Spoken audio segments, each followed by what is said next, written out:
I think that publishing in the Western world is broken in the name of profit. Don't get me wrong, if you're into thrillers, romance, sci-fi, or literary fiction, there are thousands of fantastic works by very talented authors. But books are put into buckets. Tell me you can't tell a thriller from a romance or a fantasy just by the cover. Tell me you don't know if it's an adult novel or a YA novel by the size of the print. Success in the literary world is a recipe, and it's a good recipe. But when I go into the kitchen, there are no rules. Well, except don't put out an oil fire with water, but that's just common sense. And when authors write a book, I'm sure that some of them are just writing thrillers or fantasy, but some of them are saying no rules. Well, except don't put out an oil fire with water, but common sense. I was watching this fantastic booktube video from Marissa of the channel Blatantly Bookish. She was going through the reasons she loved Victorian literature, and she mentioned that they don't play by these genre rules. They blend genres, they invent new genres. Ironically, by not playing by the rules, Victorian literature was so influential on our modern genres, they kind of accidentally invented the rules. Now, I left a comment on Marissa's video saying that I loved translated books from Africa and Asia for how they do very similar things, blend genres. And I got a comment from Kate Howe asking, can you recommend some books? And then Marissa asked the same thing, and I thought, well, why tell them in the comments when I can make them watch a 2-minute intro to a video instead? So I've slightly changed the rules. A few of the African novels I thought were translated, turns out that they were not translated. So I've decided to broaden the topic and just talk about translated literature that breaks the rules. These are books I liked, loved, or loved with a bunch of curse words in front of them for emphasis. In the Company of Men, Veronique, Tadjo, translated by John Cullen. A short novel from the Ivory Coast about Ebola, told by a boab tree. We switch from a folklorish novel to a drama about doctors fighting a deadly disease, to pure non-fiction. There are even pieces of poetry woven through this work. And at times I felt like I was reading a horror novel, and it's all very literary. The framing of this book is not genre. The framing of this book is Ebola and the effects it has on nature, on people, and on communities. So at times it's appropriate for Tadjo to use different styles. It is such a worthwhile read, one that satiates on so many levels. Tadjo includes so many interesting and horrifying facts. Did you know Ebola can leave dormant in your eyes, changing the colour of your eyes, and that many Ebola survivors have different coloured eyes? I recommend this book to anybody who reads a good mix of fiction and non-fiction, or anybody who wants to learn about Ebola or life in the Ivory Coast and the countries that surround it. I don't recommend this for anybody who doesn't want to read about a deadly pandemic that almost ran through all of Europe and North America. That could be a little bit horrible. The Hen Who Dreamed She Could Fly, Sun Mi Hwang, translated by Hye-Young Kim. This book has often been called the Korean Charlotte's Web, but it's also been called the Korean Animal Farm. It has a very Aesop's Fable feel to it, but it is rich and complex. It honestly feels like Sun Mi Hwang wrote a children's book and then said, now let's add appeal to middle grade readers, but we'll keep all the charm of the children's book. And then once they finished that book, they did the same for YA and then adult. It is short and it is easy to read, and it is well on its way to becoming a Korean classic. A hen named Sprout can no longer lay eggs. The farmer is considering chicken for dinner, so Sprout comes up with a plan to escape. A dystopian fairy tale, an allegorical adventure, a literary middle grade novel. This is exploring themes of friendship and acceptance, but also there is commentary on how society eats itself, and we strengthen those in power by fighting among ourselves. And it is a disability positive novel. Where I think this book blends the best is that it is quite a feel-good happy novel that is very socially critical and doesn't shy away from the dark stuff. This will satisfy both cynics and escapists. The Whole, Hye-Young Pung, translated by Sora Kim Russell, a blending of a really emotional, grief-filled literary fiction with psychological thriller. Oogie has just woken up from a coma.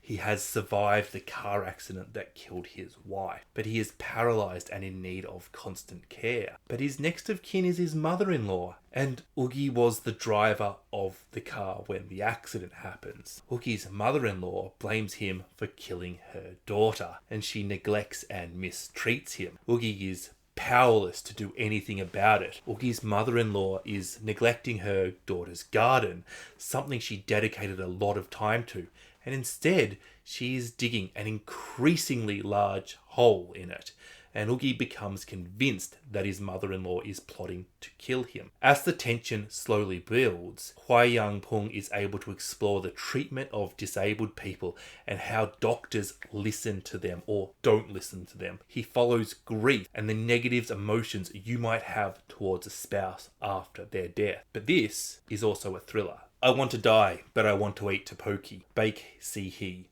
Translated by Hyacinta Louisa. My most recent read here, and this is truly a weird blend of memoir, literary fiction, and self-help, which forms a slice of life novel. The vast majority of this book is various conversations between our protagonist, Baek Se-Hee, same name as our author, and their psychiatrist. Baek Se-Hee is depressed?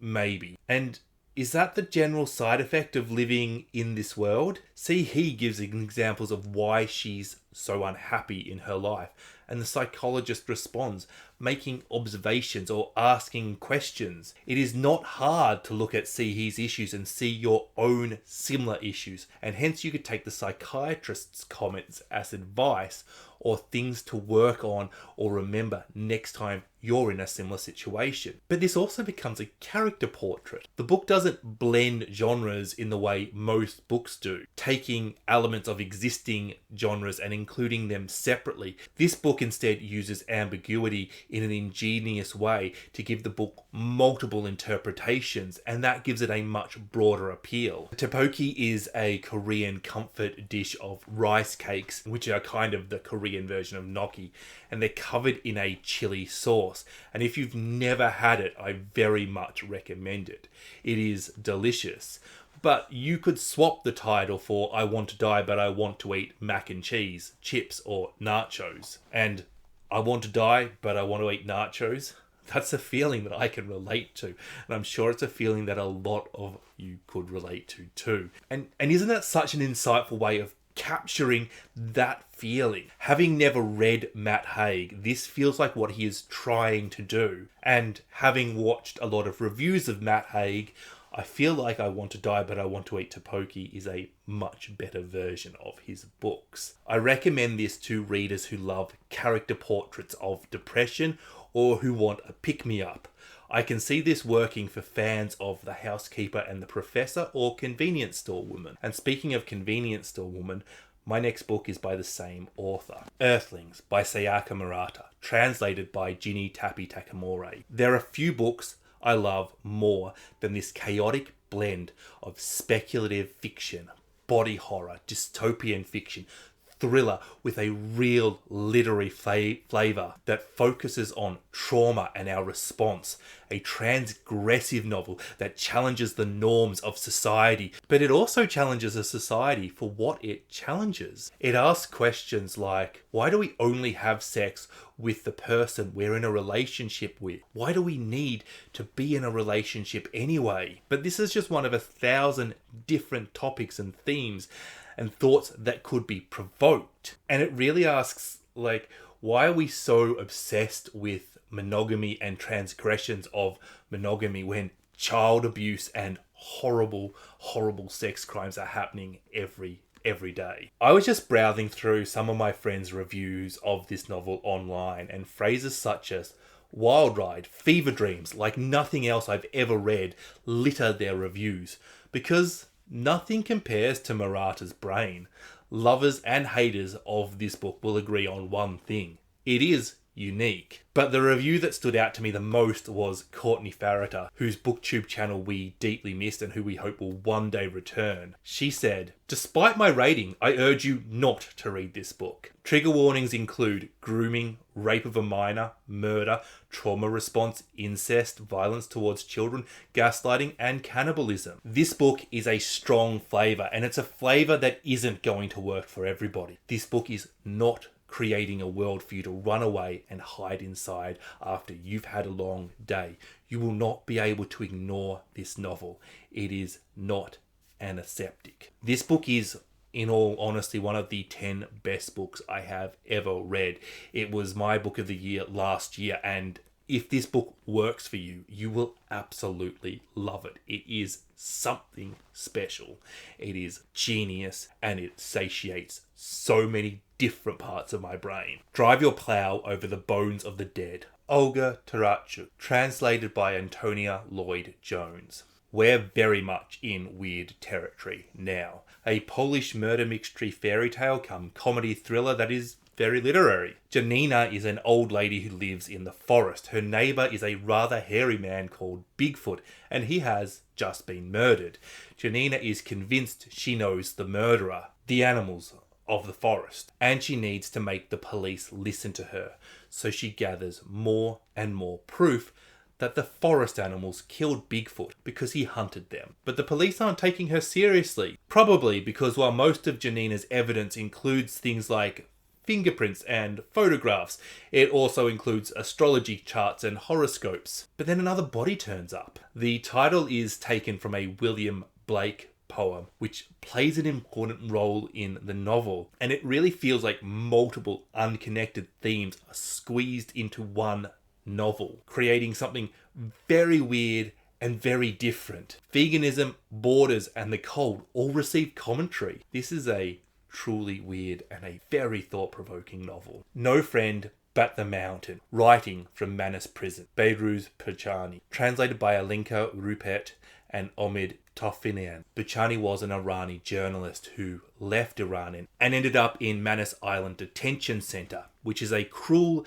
and barbaric place that Australia uses to place asylum seekers who don't have the correct documentation. Possibly because they're fleeing regimes who want to kill them, and any proof of identity is not advisable when you're fleeing those countries. And possibly because they've come in contact with dishonourable people smugglers. Boochani has now been safely settled in New Zealand, and he manages to be an incredibly important and divisive public figure in Australia without ever having set foot in Australia itself. Originally written in Farsi, this book details Boochani's time inside Manus and the cruel treatment he received. But this book isn't a memoir, because Boochani wrote this while he was inside Manus Island, and he didn't want the information leaked to guards or to the Australian officials. So he changed the names and details, fused characters and obscured things so that everybody would be unidentifiable. But then this isn't a straight work of literary fiction inspired by his time on Manus, and there are some strange and really interesting reasons behind this. Boochani wasn't at a desk writing this. This isn't a well-crafted piece of art. Well, actually, it's remarkably well-crafted considering, but it's actually a response to being locked up indefinitely without hope. It is subversive, and it was written on smuggled and illegal mobile phones and sent out via text messages to his publishers. Imagine writing a book without the chance to fix anything piece by piece in text message length snippets. Boochani was also writing in Farsi, and that is quite a different language to English. What is quite natural in that language is to slip between poetry and prose. And this is where this book is so unique. It isn't so much a blending of genres, but a blending of forms. A poetry, non-fiction, literary fiction, memoir, written in very stressful circumstances. It's time to finish with one of my other all-time favourite novels. And this time we're going to Argentina. Tender is the Flesh, Augustina Bazterrica, translated by Sarah Moses. Marcos tries not to think too hard about how he earns a living. After all, it happens so quickly. Marcos works in an abattoir. He slaughters livestock so that it can be made into meat, special meat, because we live in a future where animal meat is deadly, and as such, some humans have been selectively bred to be meat. Don't worry, they're not intelligent. Or are they? We don't really know. Tender as the Flesh is a literary dystopian horror thriller that really points out something a little concerning to me, myself, personally. I really love translated literature that comes with a trigger warning for cannibalism. What's going on there, Scott? One day Marcos is gifted something. A head. That's what they call a female they have bred for eating. A female, not a woman. He's told, kill it, we'll have a barbecue. Put her on a spit. Then Marcos starts to think about what he does for a living. But he also starts to think about his dead wife and son. Maybe, just maybe, he's lost his appetite to kill this head. Maybe he'll keep her for a bit. Maybe he'll save her. Through this cool and unique blending of genres, Bazterrica is able to combine some really philosophical questions with some engaging and exciting plot. Just imagine if Kafka or Camus worked on their plots a bit more, or at all. It does something that good literary fiction does. It takes your brain to places. It is thought-provoking. But it also does that thing that good genre fiction does. It engages you, it excites you, it entertains you. It is so easy to invest in this story and disappear into this world. And it's a scary world to disappear into. And there are so many great dystopian novels out there that are guilty of prioritizing world building over characters and plot. And Bazterrica doesn't fall into this trap. She world builds, and she world builds well, but she gives you sufficient plot and characters too. You can simply enjoy this book, or you can look at it as a social critique. It is making points about capitalism, industry, government, advertising, lies, manipulation of science, and of course, the meat industry. Look, this is the sort of book, you know if it's not for you. You're either curious or terrified, or quite probably both. This is a book that's really delivering what it says on the tin. You get what you expect. You get it good, and that is either going to work for you or not. And hopefully you know that before you flip over to page 1. So there we go. 8 brilliant translated books that blend or bend genres, and that are inventive in a way that we don't see in Western publications. Tell me in the comments section, can you think of any inventive genre bending books that you love? And if you're new here and think, hey, I could use a few book recommendations from somebody who clearly has a soft spot for translated fiction about eating people, hit that subscribe button. Bye bye.